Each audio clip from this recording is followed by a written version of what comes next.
欢迎大家参加南华杯辩论赛。今天是预赛5，今天的辩题是大学应实施劳动教育。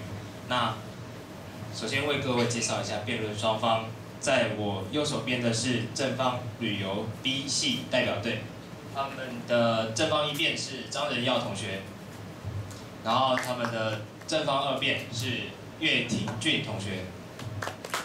然后他们正方三辩是谢明颖同学，同时也是今天的结辩。好，同样为各位介绍我左边的反方代表队，反方一辩是侯俊宇同学，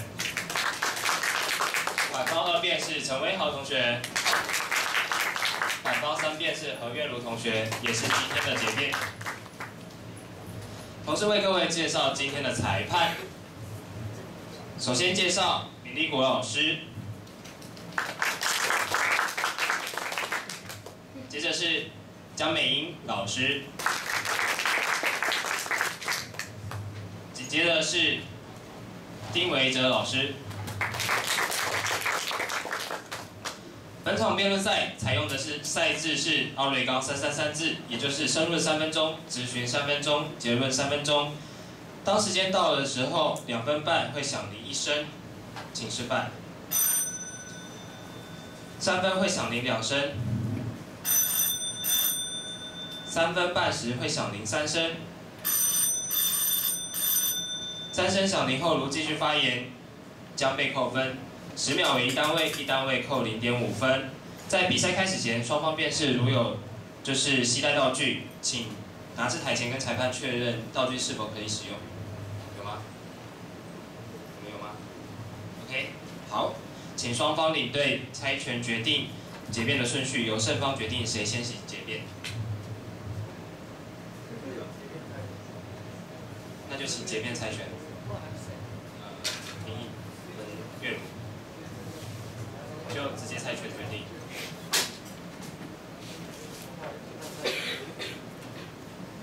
那你们要先结还是后结？ 你们要先结还是后结？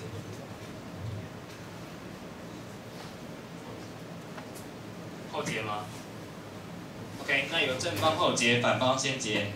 好，下面这场赛制的辩论赛正式开始。首先欢迎我们的正方一辩上台申论，时间为3分钟，请。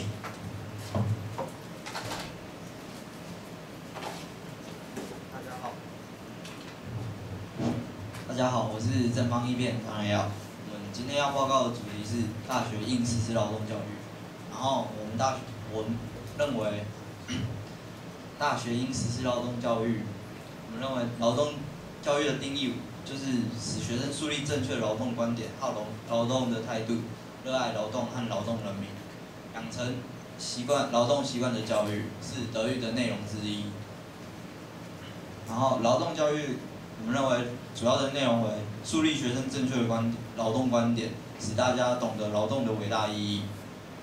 然后了解人类的历史，首先是生产发展的历史，是劳动人民创造的历史。中国实验胚胎史学的创始人彭地洲也说过，应该记住，我们的事业需要的是手，而不是嘴。然后劳动的是公民的神圣义务和权利。 懂得轻视体力劳动和体力劳动者是数千年来剥削阶级思想成余，然后懂得把脑力劳动同体力劳动相结合的重要意义，培养学生热爱劳动和劳动人民的情感。然而，在卢梭《论科学和艺术》的一篇文章也说过，充斥的华丽可以显示出一个人的富有，优雅可以显示出一个人的趣味。 但一个人的健康与茁壮，则需由另外的标志来识别。只有一个劳动者初步衣服下，而不是在一个必信者的穿戴之下，我们才能发现强有力的身躯。然后，劳动教育对环保、创意生活、学习环境的影响，也包括透过新生活运动的推广及认知，结合劳动教育、伦理道德教育的唤醒，促使校园环境整洁。 学校环境的有效建立，营造适合、安全无虞的健康空间。然而，教育不仅可以使我们身心健康，更可以唤起大众对环境的重视，培养人与环境的归属感。可以利用学习知识的创意点子，改造环境活动生态，减少地球的污染环境。然后我们也可以透过以身立则，就是为社区服务劳动教育等等。还有大学现在不仅生活点滴都不能靠自己打理，甚至有的连扫把拖地都不太会，所以我们可以透过学校劳动教育，像学校我们的劳动教育可以从基本的扫地、拖地等擦黑板等等的生活基本认知。然后我觉得大学读书不是主要的目的，身体力行才是大学真正教育的象征。自考入学优惠劳动教育的服务者，谢谢。时间3分04秒。谢谢正方一辩。那现在请反方二辩上台质询正方一辩，谢谢。时间为3分钟，请。我是反方二辩陈威豪。刚才说的嘛，就是以劳动为基础，但是我方是以劳动教育是不需要存在的，因为如果一个人的勤劳守时或美德是要靠自己培养，但是如果你强制规范的话，并不是发自内心，而是被约束的。但是热爱劳动或大学读书不是主要目的，我是觉得不太能接受，因为如果考试，重要的考试的话，如果每个人都要劳动，而导致念书念不够，去参加一些劳动的事物的话，那就缺乏了大学来读书的目的。所以我是觉得不符合效益，所以我方主动劳动教育应该废除，需要其他的教育，才不会桎梏住学生自我学习的机会。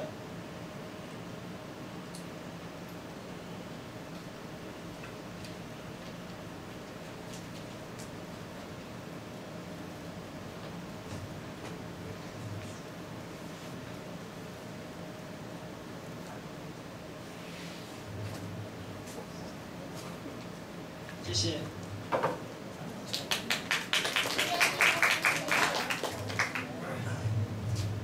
不错。谢谢双方辩士，请帮我使用时间。1分35秒。够几分？好，那给我们工作人员一些时间。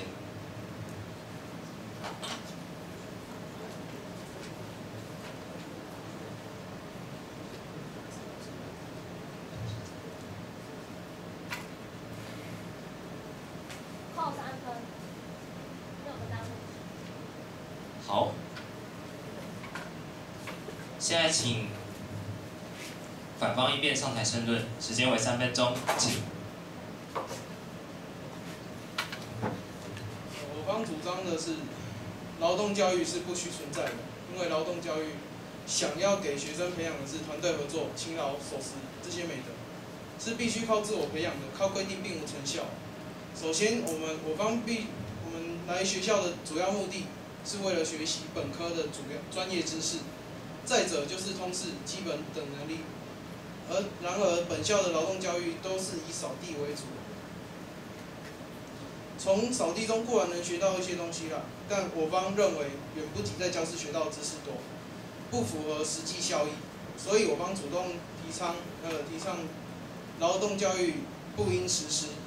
然而，其他需要的知识可以分配在其他课程中，使学生在潜移默化的学习中成长。再者，大学主张自主学习，但是劳动教育是以规则、办法桎梏学生的自我学习。学生一方面被迫学习自己不需要的东西，另一方面又失去了自己选择未来的机会。孔子曰：“不愤不启，不悱不发”，意味着学习本来就应该自动自发为基础。然而，被相关规定介入后，就有了量化的标准，从此可能演变成一种成果至上的活动，义务观念的丧失。劳动教育的价值也会随之消失，更失去了学习的最基本目的。再者，服务教育不属于大学内的正规体系，它并没有加入的是学分的制度，故不能以必修强制学生做扫地动作。基于以上论点，我方提倡的不应实施劳动教育。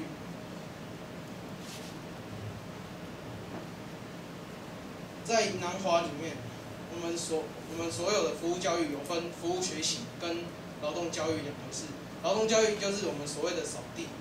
那我方不提倡提倡是在劳动教育里面所学的东西有限，而且一方面又剥夺学生的时间，每天剥夺了半个小时的时间。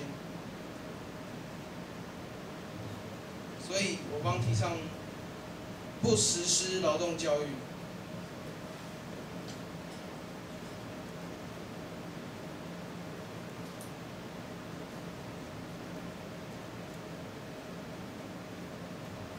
再次强。时间2分31秒。好，谢谢。谢谢反方一辩。那现在请正方3辩上台质询，时间为3分钟，请。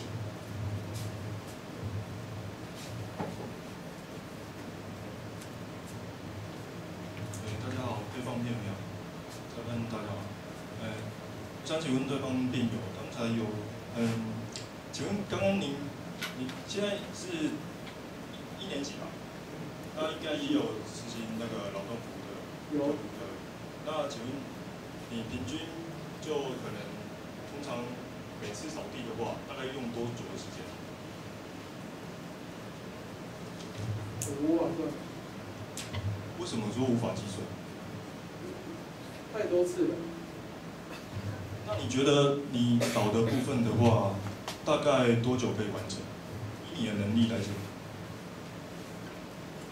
2个小时左右，20到30分钟左右。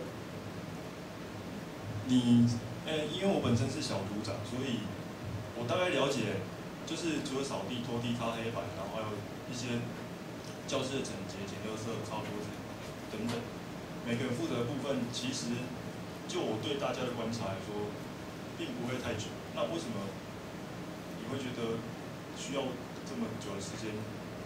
我负责。你负责，所以这是你的效率吗？是。好，那我再请问，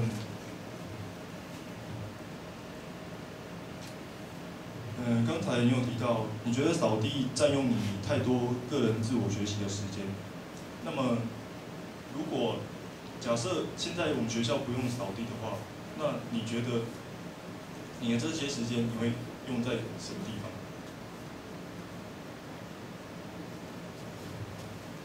这不在讨论范围内。好，那你有提到不符合实际，那你觉得不符合实际的点又是在哪里？我觉得不符合实际的点就是，我们可以再配合其他的活动，例如志工等等活动去得到。好，那请问一下，那你有做过志工吗？没有。那为什么你没有做过志工？是因为劳动教育的时间占得太多吗？还是其他原因？还是你在学习，就可能读课外读，还是都是吗？好。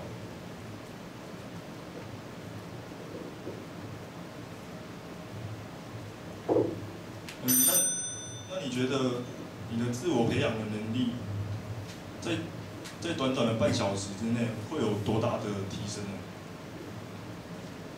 没有提升。没有提升。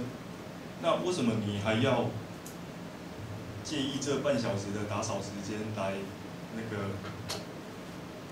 所以我建议停止啊。没有提升，那既然你觉得这半小时都没有提升，那为什么？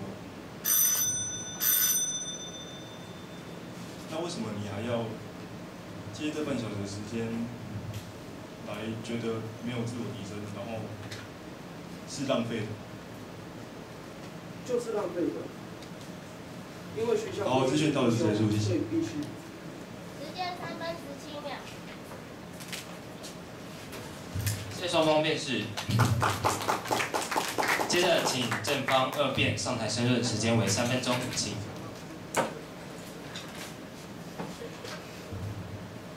评审、各位老师以及主席，大家好。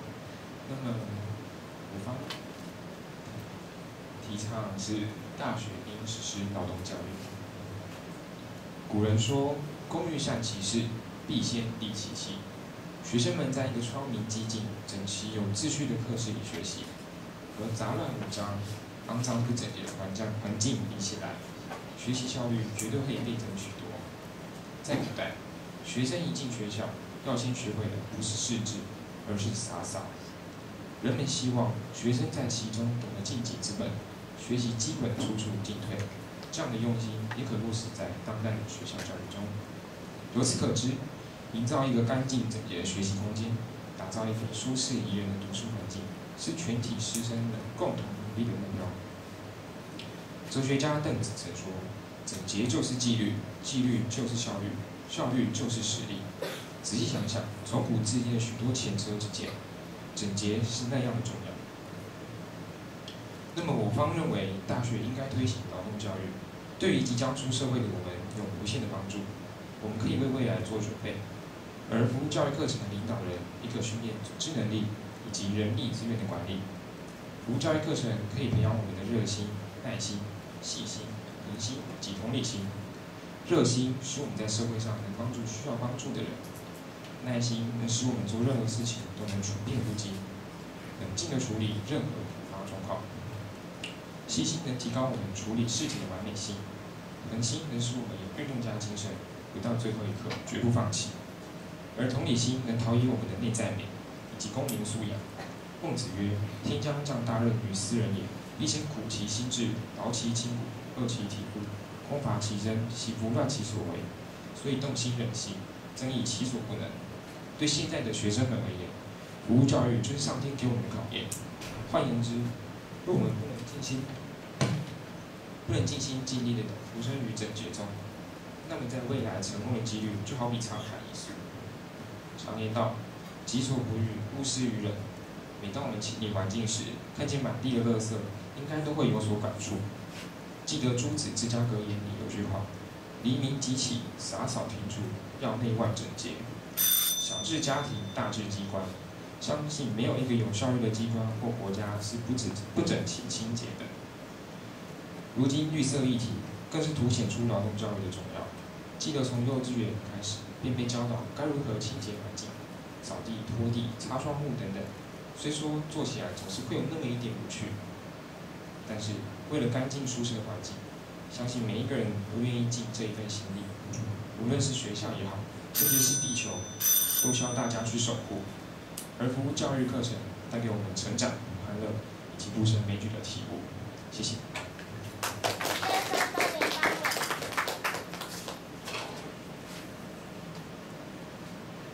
谢谢正方二辩。现在请反方3辩上台质询正方二辩，时间为3分钟，请。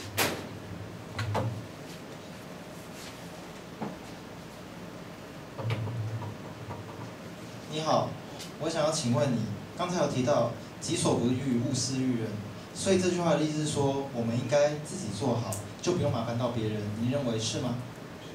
所以说，如果大家都捡好垃圾，就不会制造脏乱。那如果方才提到，有整洁的环境，我们就会有美好未来。所以在大家都做好自己分内的工作，没有脏乱的前提之下，那请问，劳动教育的实质意义何在？每个人都应该用尽心力去实行这份劳动教育的工作。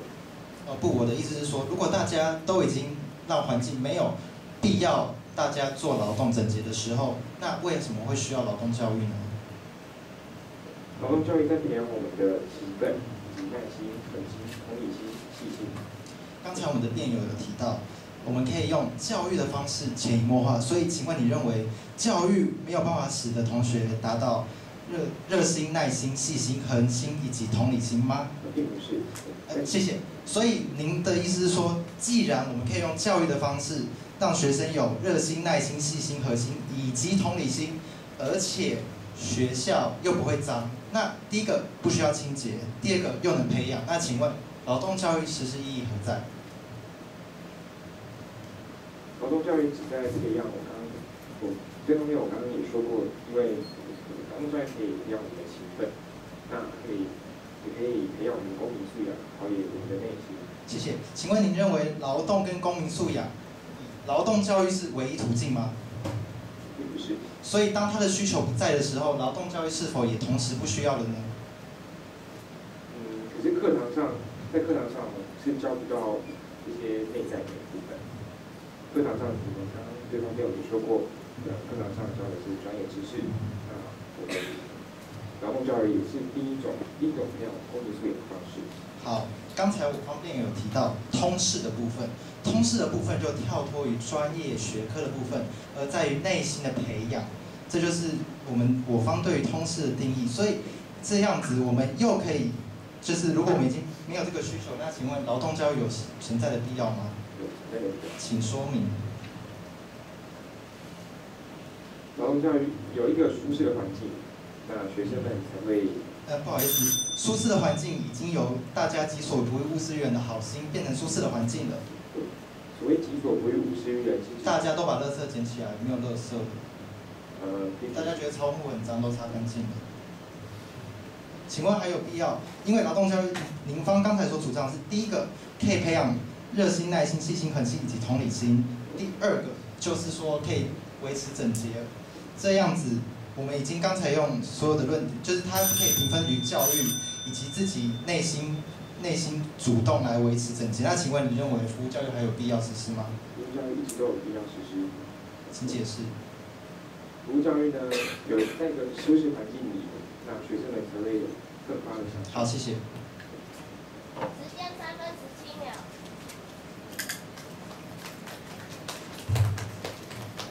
谢谢辩士。现在请反方二辩上台进行申论，时间为3分钟，请。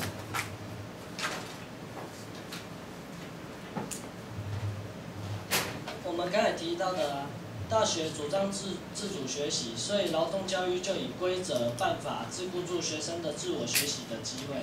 学生一方被迫学习自己不需要的东西，一方面又选择自己未来的机会，就失去选择自己未来的机会，因为。如果每天都这样子扫地，他拖了大概像半个小时。如果半个小时有社团呢？但是意味着学习本来就该自动自发为基础。如果被相关规定介入后，就有量化的标准，就只可能我只扫半个小时，半个小时之后或垃圾。太脏，但是时间已经到了，我必须上社团，那是不是我要牺牲社团的时间把垃圾捡好呢？所以这原本就是自主的啊。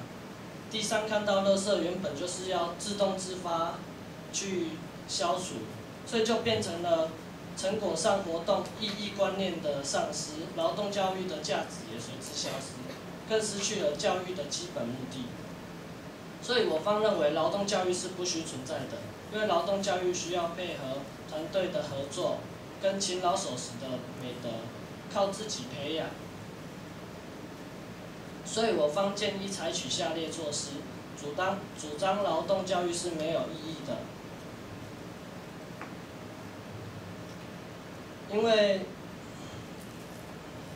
因为学校它本身的理念就是有教无类，因材施教，敦品力学，济弱扶贫。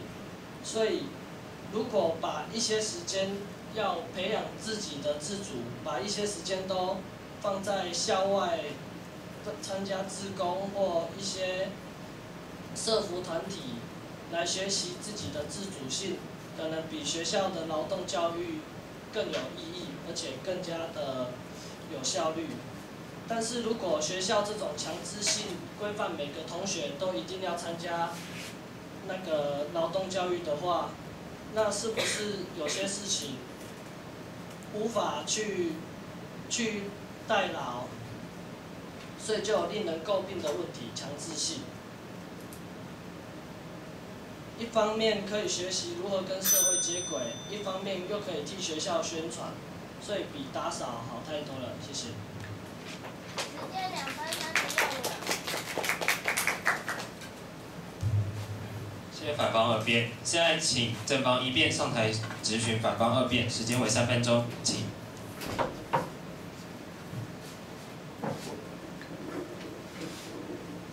对方辩友你好，然后你刚刚说我们大学应该要有自主学习的心态，然后你也认为那个劳动教育会多社团时间，那我问你哦，你平常扫地的时间为多少？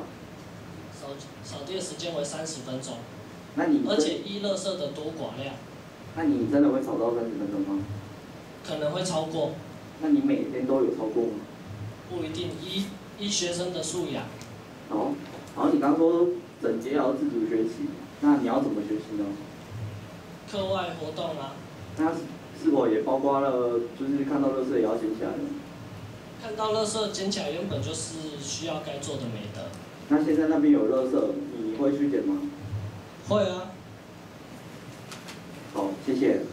那还有，你认为参加校外志工，你觉得不会浪费时间吗？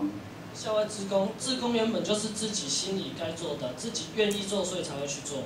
那你大一如果想要再参加校外志工，那你觉得你还有时间吗？有啊，有心什么时间6日都可以做啊。然后那个我们学校办的劳动教育，你觉得会占用太大的时间吗？要看如果有行程的话，那就是占很大的时间。好，那你觉得强制性这是有必要的吗？强制性原本就是不必要的。那你觉得大学每一间都有强制学生应该要实施劳动教育吗？所以这个议题我们现在在讨论啊。所以我们认为，我们学校应该有时候要规范一些学生，是否？学校原本不应该规范学生，大学就是一个学习的殿堂。那你如何怎么学习自己的殿堂？校外我刚才说过了啊，可以学志工啊，帮忙服务社区服务也是啊。那你怎么会想要再参加大学的教育呢？大学原本就是要来学习，并不是学习劳动服务而提升自己。它并不是义务教育啊。对啊，所以不是义务教育就不用强制啊。好，谢谢。时间2分25秒。谢谢双方辩士，请报告。时间2分25秒。5秒后0.5分。好，现在请正方2辩上台申论，不好意思。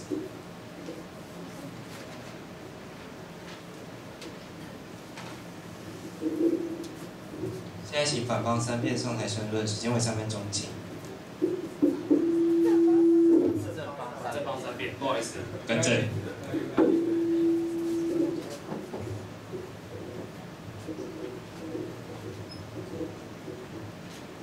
主席、各位裁判、对方辩友，大家好。我是正方3辩。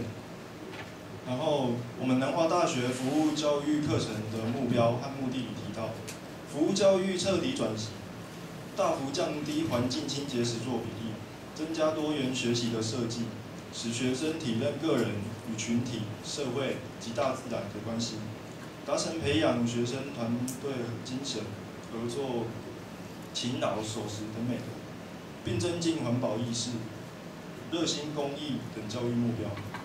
如果我们彻底执行学校的服务教育课程，并从中努力学习，相信可以得到许多课堂上学习不到的道理。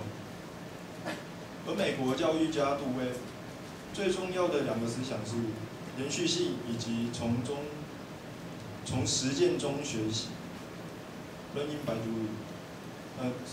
doing by learning）。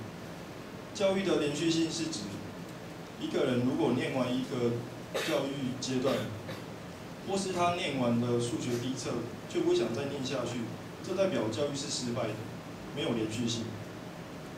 成功的教育是一直延续下去的，就是现在所谓的终身教育。这告诉我们每件事都要贯彻始终，才能得到较完整的教育。所以现在如果连最基础的打扫都做得不完善，那那么其他的学科又怎么能够学得好呢？北宋庆龄女士也提到，知识是讲刻苦劳动对社会，不但没有任何成就都是压刻苦劳动，可能没有什么经济积极的劳动，更对不起自己。这样是不是也对不起我们的国家？而在教育部服务学习网在101年教育部大专校院服务学习的一个温馨案例提到，中国医药大学暑假学生社团在台中市潭子区潭阳国小办理实在有料暑假弱势学童关怀暨课业辅导活动。它为期2个月，由中国医药大学服务学习中心教师等人和10多位志工同学，陪伴87名国小弱势学童度过非常健康充实的2个月暑假生活，也提供了爱心午餐给学童。这让我们知道，劳动教育是可以多面向发展，也可以让同学有更多不同的思考逻辑来了解大学应实施劳动教育的目的。谢谢。时间3分15秒。谢谢正方3辩，现在请反方1辩上台质询正方3辩，时间为3分钟，请。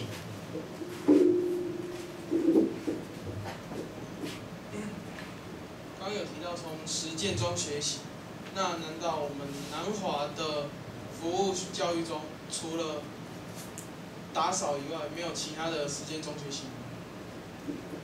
基本上这可以看个人的学习是。相信我们南华大学的服务教育里面，还有服务学习讲座，很多场讲座吧？是没错。然后我们南华的学务处还是哪里都还有在办一些所谓的志工活动，或者是在讲座里面他们会提倡志工活动，这样对吗？是的，这是我们学校为了提供我们学生更多元的学习环境，所以对，所以我们的热心公益或这些东西不一定要在打扫里面所获得。对。基本上也不一定，因为我们还是可以从学习中得到一些心态上还有精神层面上不同的一个改变。刚刚提到终身教育延续性，现在南华大学所有的那个打扫，也就是劳动教育，是只有大1生、转学生，那大2生呢？难道这样不算延续性吗？都可以再说一次。研究生。我听不清对方辩论的意思。刚刚你们有提到说终身教育跟延续性的问题。那我们南华大学现在现有的劳动教育只有大1新生所实行，还有转学生所实行。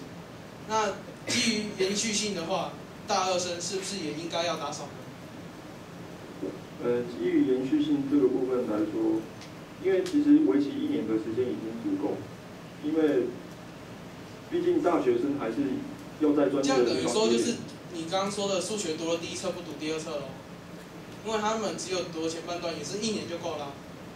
数学它是属于不同的学科的方面的成长，所以。那热心公益就不算其他学科吗？热心公益当然也算，可是这是跟打扫又是一件分开的事情。所以在这里面，打扫也要是一个终身教育，一辈子都会奉献在打扫里面嘛。对啊，所以其实像我在家里平常，如果有事的话，没事的话都会帮忙家里做家事。对，所以南华大学没有做到延续性嘛。并不是这样子的，因为就是我们还是有以其他的课程，就像你刚刚提到的讲座，还有什么可以多元文化的发展，而打扫只是这其中的一个部分。所以这些东西可以代替劳动教育的存在。基本上还有，对，没错，但是还有其他的东西可以来代替，只是劳动教育只是一个部分。那还有刚对方辩友提到说，任何一些公家机关里面都会有环境的问题，所以公家机关也需要每个人都扫地吗？不好意思，我刚刚应该是没有提到公家机关。对方有提到。公家机关，可以再说一次吗？公家机关怎样？的环境问题。难道公家机关他们也是需要做一些环基境的？本上这点的话，像我们学校一样会有打扫的阿姨会帮我们做一些可能比较需要清洁的地方，所以是不能做。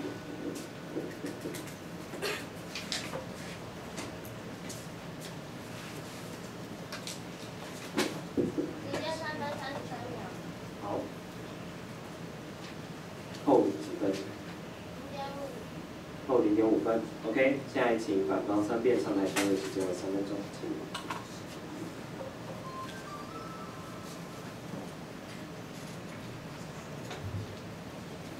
各位好，我方认为劳动教育是不需要存在的，因为劳动教育想要学生培养团队合作、勤劳的美德，不一定是要靠规则，是要靠自我培养的。所以我方认为靠规定并无成效。刚才我方有提到该如何，既然我们主张废除或者是停止劳动教育，那我们该怎么办？刚开始提到的是建议做志工活动，教育方面。关于学校清洁方面，我原本想要讲，但是对方辩友很贴心的帮我讲了，就是请阿姨来打扫。南华就是有阿姨来打扫啊，那为什么不多请一点阿姨呢？费用的来源，我们没有缴学费吗？我们都有缴学费啊。那我们既然请2个阿姨，为什么南华没有多一点钱，请3个阿姨、4个阿姨呢？就算没有钱，就是只要是为学校好的事，学校不应该努力吗？学校不应该为学生做点事吗？再来。我们主张可以用另外一个方式来达成学校的干净，可以支薪给弱势的同学，请他们在不影响课业的前提下来为学校出一份力。一方面可以达到清洁校园环境的目的啊，另外一方面可以使得他们经济上较无后顾之忧了。然后因为我是3辩，所以我统整一下刚才我方所主张的第一件事情，就是。不好意思，时间上的问题，我方主张每天做半个小时的劳动教育，会影响到同学们自己的时间。以中午来说好了，中午，例如说那位同学12点下课，1点上课，假装我们举最极端的例子，他是一个非常没有效率的人，所以他只剩下半小时可以吃饭。人家有1小时吃饭，为什么我们只有半小时吃饭呢？我认为时间上，他给了学生很大的限制，所以使得我们没有办法，这是我们的第一点。第二点，关于延续性，刚提到说打扫可以做延续性啊，那我们的教育，我刚刚提到的方法，当然也可以做延续性，教育才是延续，才是可以延续的。因为例如说我们只扫1年，那其他无法延续啊，那我们的教育可以循序渐进、潜移默化的来延续我们想要达到的观念。再来。我方再次强调，做事情是要发自内心，是要自主性的，以规则并无成效。这样子，例如说因为南华劳动教育是0学分，可是却有成绩，申请一些东西的时候需要看这个成绩。那请问，我现在认真打扫，我扫了80分，就他扫90分，我们扫的地方不一样，小组长不一样，我们的成绩不一样，那我是不是每天都要非常认真的打扫？然后把自己都扫99分，那就丧失了流于竞争，丧失了劳动教育最基本的目的，就是我们必须热心面对我们之前某件事，像对方辩友刚刚所说的，我们没有办法达到，因为规则桎梏了一切。谢谢大家。时间3分13秒。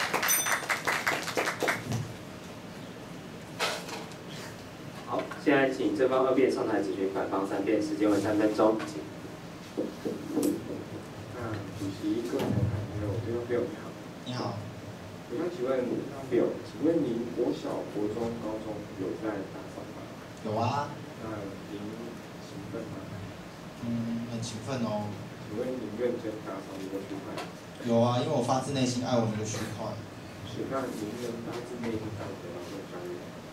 不行因为就是他有时候分配一些地方根本跟我没有关系啊，因为你知道高中比较小，所以我们扫地方通常跟自己比较有关系，所以我会发自内心啊，当然。那想请问对方辩友，请问您会清扫您的宿舍？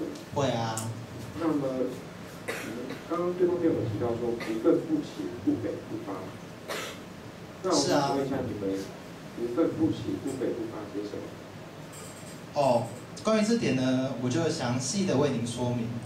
就是关于不愤不启、不悱不发，就是说，不用了吗？请问一个有效率的机关或国家是不会障碍，你说是不是？哦，不一定，因为这不是在劳动教育的范围，我没有找资料，对不起。好，那我想请问你们对方有在成绩够好吗？我请你先定义好的定义，不然我没有办法回答你。你们不影响课业情形下是不影响一些什么？我不确定影响是什么就是什么叫影响？是说考不好影响，或者是我不知道，请你帮我解释影响的定义。因为对方辩友，你刚刚说不影响课业，那么请问你们在劳动教育的时间上都在做一些什么？当然在劳动啊。如果劳动教育被废除的话，那么你们想去做一些什么？就依照个人就是自主性，他觉得他自己需要什么，他就会做什么的。那么您觉得如果因为你们刚刚推翻我们说我们不够从别人角度可以去学习恒心、细心、同理心，那么我想请问你们在非劳动教育的时间上，如果劳动教育被废除，那你们做的事情有达到这些公民素养？不好意思，请你再说一次。那我想请问一下，那你们劳动教育的时候，你们并非无意义，那么可以试着说明哪里无意义啊？并非无意义，就是有意义。它可以帮助学校变干净，但是可以靠教育以及我刚刚所提到的，请阿姨来帮忙达成这件事情，这样我们就可以达到我们的主张。是，那么您是看不起阿姨的这些职业吗？阿姨的工作就是扫地啊，清扫员的工作就是清扫啊，老师的工作就是教书啊，卖书的工作就是卖书啊，珍珠奶茶店员的工作就是卖珍珠奶茶。你爱地球吗？我爱地球啊，我当然爱地球啊。我身为地球人，我非常的爱地球。那么你应该要尽心尽力的为这个地球做保护以及环保。为地球做保护有非常多的方法。有，例如说，我骑脚踏车不要再骑机车好了。谢谢。时间3分31秒，超时1秒，扣0.5分。OK， 好，扣0.5分。谢谢双方辩士。现在请计时3分钟，3分钟后铃响由正方先行结辩。